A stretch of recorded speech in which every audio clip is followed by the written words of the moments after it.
ঘৃণা, এই দুই হলো একই শব্দ। কিভাবে? দেখুন না, দুটোতেই আড়াই অক্ষর রয়েছে। দুটোই হলো সেই অনুভূতি যা আমাদের মনের সাথে জড়িত, আর এই দুই অনুভূতির সাথেই জড়িত মানুষ আমাদের জন্য গুরুত্বপূর্ণ।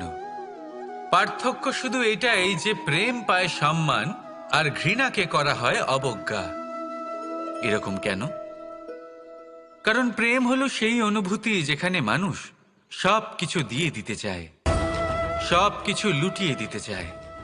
সেখানে ঘৃণা হলো এমন অনুভূতি যেখানে মানুষ সব কিছু কেড়ে নিতে চায়, সব কিছু জিতে নিতে চায়।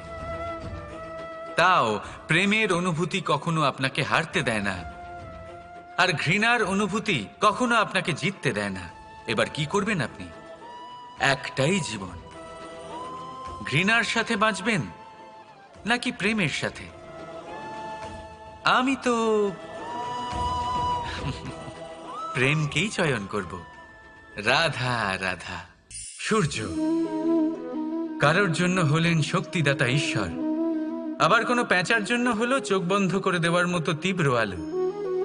নদী কারোর জন্য হলো তৃষ্ণা মেটানোর স্রোত, আবার কারোর জন্য বন্যারূপী বিনাশকারী আশঙ্কা। সাগর কারোর জন্য হলো নোনা জলের ভাণ্ডার, আবার কারোর জন্য অগন্তি প্রাণী জগতের সম্ভার। প্রশ্ন হলো, প্রত্যেক ব্যক্তির জন্য প্রত্যেক অনুভূতি বা বস্তুর সারমর্ম আলাদা কেন হয়ে থাকে? যা কারোর জন্য হলো বিষ, তা অন্য কারোর জন্য অমৃত কেন? যা কারোর জন্য অমৃত, তা অন্যের জন্য বিষ কেন? উত্তর বড়ই সোজা। আমরা বস্তু বা অনুভূতিগুলিকে সেভাবে দেখি না যেরকম তা হয়ে থাকে। আমরা বস্তু বা অনুভূতিকে সেভাবে দেখি যেরকম আমরা হয়ে থাকি। এবার এর উপায় কি হতে পারে? নিজেকে পরিশুদ্ধ করুন, সব কিছুই শুদ্ধ হবে। রাধা রাধা। চলুন একটা প্রশ্ন করি। কোনো মানুষকে জিজ্ঞাসা করবেন যে সে মূর্খ, অলস, বিবেকহীন, অসফল, এইসব বিশেষণ দিয়ে নিজেকে পরিচিত করতে চাইবে? না। কাউকে জিজ্ঞাসা করুন, আপনি কি মূর্খ? না। আপনি কি অসফল হয়েছেন? না। আপনি কি বিবেকহীন? না। এবার বলুন, আপনি জীবনে মূর্খ ও বিবেকহীন হবার জন্য কোনো ভালো পরিকল্পনা বানিয়েছেন? উত্তর পাবেন না। কারণ কোনো পরিকল্পনা বানানো হয় না যাতে আপনি মূর্খ বা অসফল হন। মানুষ মূর্খ বা অসফল তখন হন যখন কোনো পরিকল্পনাই থাকে না। দেখুন, একটাই ছোট জীবন, তাকে স্থির করুন যাতে অনেক বেশি সংখ্যক মানুষকে আপনি জুড়ে রাখতে পারেন, অনেক বেশি শান্তি পেতে পারেন, অধিকতর সাফল্য লাভ করতে পারেন, বেশিরভাগ মানুষের পথপ্রদর্শক হয়ে তাদের মঙ্গল করতে পারেন। অসফল হয়ে বাড়িতে বসে থাকার চেয়ে ভালো হলো যে আপনি একটা পরিকল্পনা করে অসফল হন, কারণ তখন আপনার কাছে আরও একটা বিকল্প থাকবে, একটা নতুন পরিকল্পনা বানানোর, তাকে সার্থক করার। কারণ এমন কোনো পরিকল্পনা তো অবশ্যই থাকবে যা আপনাকে আপনার লক্ষ্যে পৌঁছে দেবে, তাই তো? রাধা রাধা। সত্য এবং অসত্য দুটোর মধ্যে পার্থক্য কি আছে? পার্থক্য হলো অ অক্ষরটার। এবার অ দিয়ে হতে পারে আরম্ভ, অ দিয়ে হতে পারে অন্ত।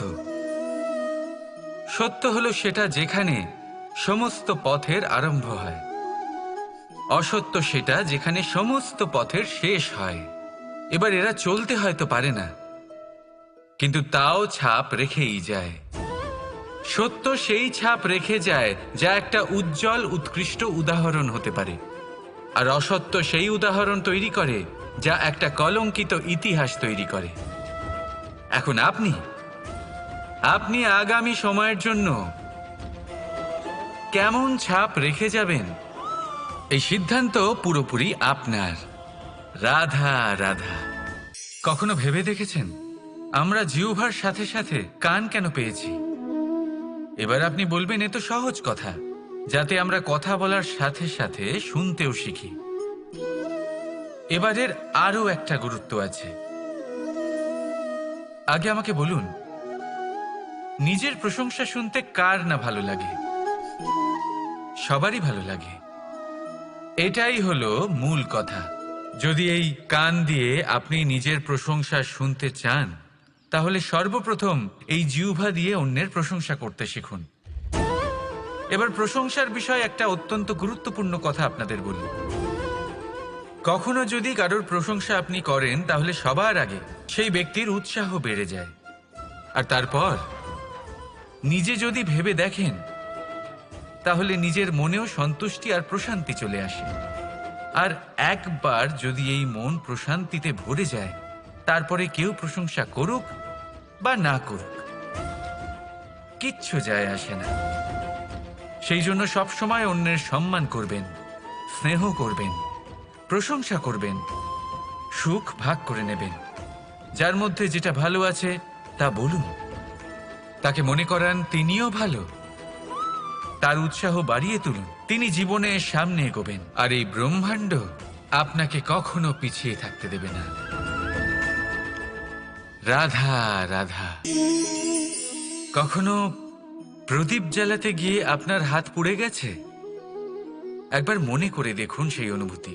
এক্ষুনি মনের মধ্যে যন্ত্রণার এক অনুভূতি বয়ে যাবে।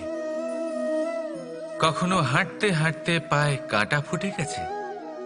মনে করুন, এক্ষুনি মনের মধ্যে যন্ত্রণার এক অনুভূতি বয়ে যাবে।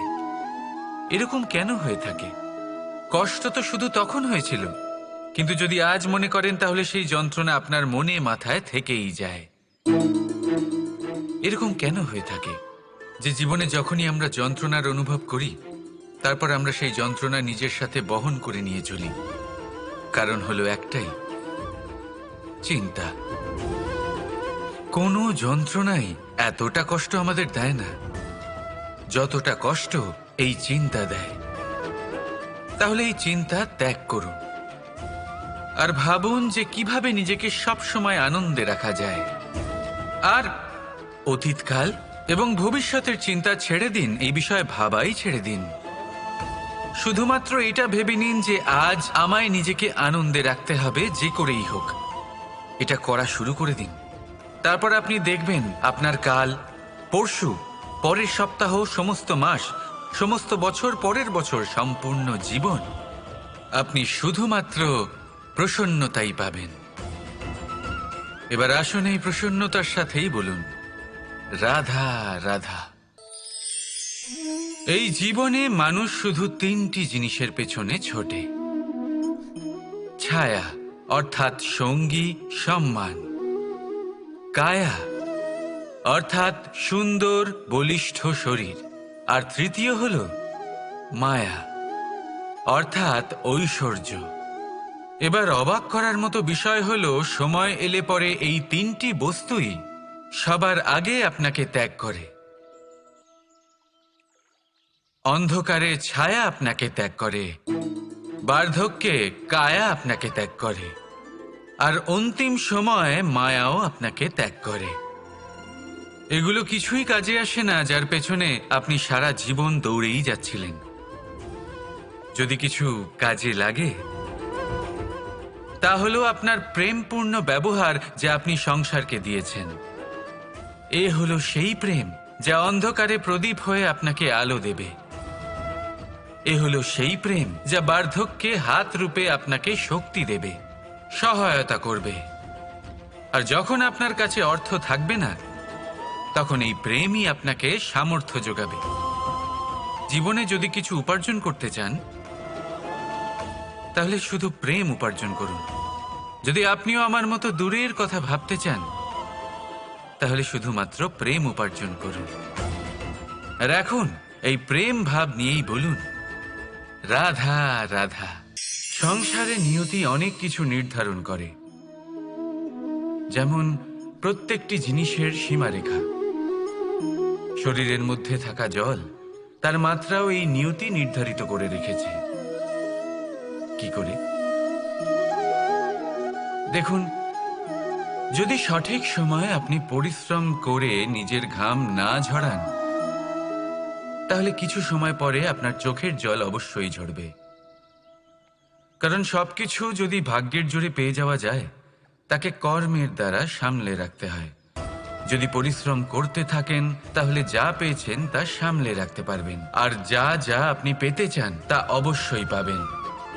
কিন্তু যদি পরিশ্রমের থেকে দূরে থাকেন তাহলে যা পেয়েছেন তা তো হারিয়ে ফেলবেনই, আর যা পেতে চান তার তো কোনো প্রশ্নই ওঠে না, আর বয়ে যাবে শুধুমাত্র অশ্রু। এবার সিদ্ধান্ত আপনার। কি ঝরাতে চাইবেন আপনি? ঘাম নাকি অশ্রু? রাধা রাধা। আপনি কখনো কোনো ঝর্ণার ধারে বসে থাকুন আর সেই ধ্বনি শুনতে থাকুন। আহা হা হা, সেই ধ্বনি মনকে শান্ত করে দেয়, আমাদের মধ্যে এক আনন্দের সঞ্চার করে। একেই আমি বলি নৈসর্গিক সঙ্গীত।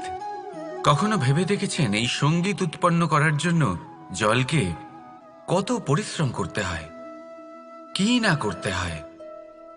ভেবে দেখুন সেই জল কোথা কোথা থেকে পড়েছে, কত কত পাথরের সাথে ধাক্কা খেয়েছে, কত তীক্ষ্ণ পাথরের সাথে সম্মুখীন হয়েছে, তাকে কিভাবে পার করেছে, নিজের শরীরের সাথে লেগে থাকা সেই পাথরের সাথে কিভাবে সংঘর্ষ করেছে, কিভাবে সামনে এগিয়েছে।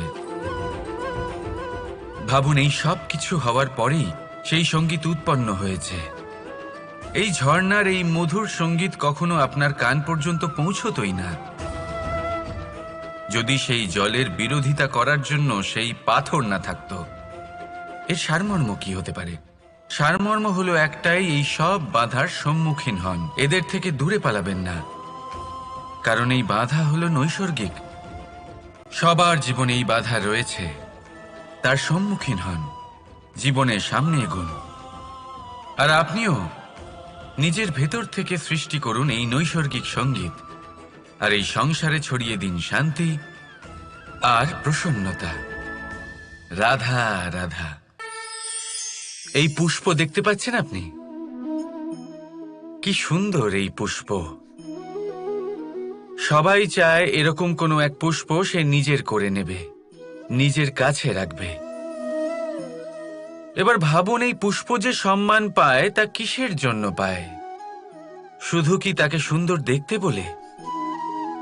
আসুন আপনাকে একটা কথা বোঝাই। এই ফুল যখন গাছে থাকে তখন এই রূপ আমাদের আকর্ষণ করে। এই ফুল দিয়ে যদি আপনি মালা বানান, কোনো মূর্তিতে দেন, তাহলে তা সম্মানের নিদর্শন হয়। এবার এই ফুলই যদি আপনি বিছানাতে ছড়িয়ে দেন, তাহলে সেই দৃশ্য দেখে সেই সুবাসে আপনার মন পুলকিত হয়ে ওঠে। কিন্তু ভাবুন, এই পুষ্পই যদি আপনি চিতায় সাজান, তাহলে এই পুষ্পকে আর কেউ সম্মান করে না। এ কিরকম কথা? সেই একই পুষ্প এক পরিস্থিতিতে সম্মান পাচ্ছে, এক পরিস্থিতিতে নয়। কেন? কারণ এতেই লুকিয়ে রয়েছে একটা গুরুত্বপূর্ণ শিক্ষা। এর সারমর্ম হলো এটাই যে এই সম্মান ব্যক্তি বা বস্তুকে করা হয় না, সম্মান করা হয় সময় এবং পরিস্থিতিকে। এবার এই যে সময়, তা কখনোই আমাদের বশে থাকে না, আমাদের বশে থাকে পরিস্থিতি। আমাদের পরিস্থিতি কেমন হবে তার সিদ্ধান্ত স্বয়ং আমরাই নিই, আর যেরকম আমাদের পরিস্থিতি হবে সেরকমই আমাদের সম্মান করা হবে। তাহলে আসুন আমার সাথে ভালোবেসে বলুন, রাধা রাধা।